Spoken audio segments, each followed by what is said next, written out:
If you're gardening in small spaces, you should be growing in containers to grow more food in less space.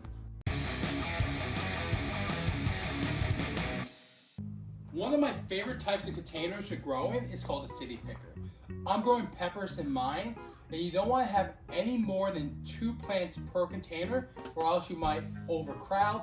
You also need to be sure that you add some drainage holes, otherwise your plants might get too wet.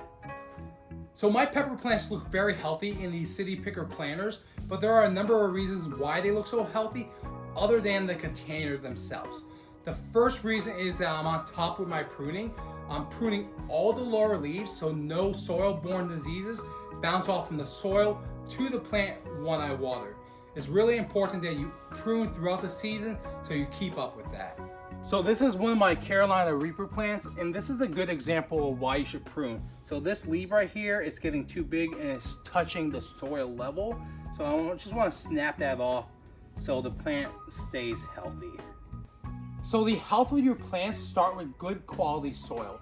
And a way to keep your soil in good health is to add some mulch. So that's one of the reasons why these pepper plants look so well, because having the mulch here helps the plants retain more water. So another tip I have for growing peppers in containers is to use these cages. So these cages are normally sold as tomato cages, but in my opinion, they're just way too small for tomatoes, especially if you're growing indeterminate tomatoes, but they're very good for peppers. They help keep your plant straight and growing up off the soil level. Another way that I keep my pepper plants healthy growing in containers is to fertilize on a regular schedule. I fertilize about every 2 weeks, and you want to start fertilizing when you start to see that new set of growth on your plants.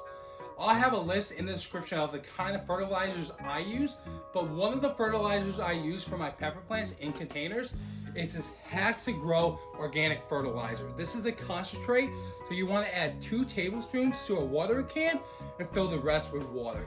You want to be sure that you don't hit any of the leaves with the fertilizer or else you might burn the leaves, but be sure to get the fertilizer at the base level. So those were a few tips I have for growing peppers in containers. If you have any tips that I might have missed in this video, please leave a comment in the comment section. But if you found any information in this video helpful, please consider liking the video and subscribing for more gardening videos. Thanks for watching.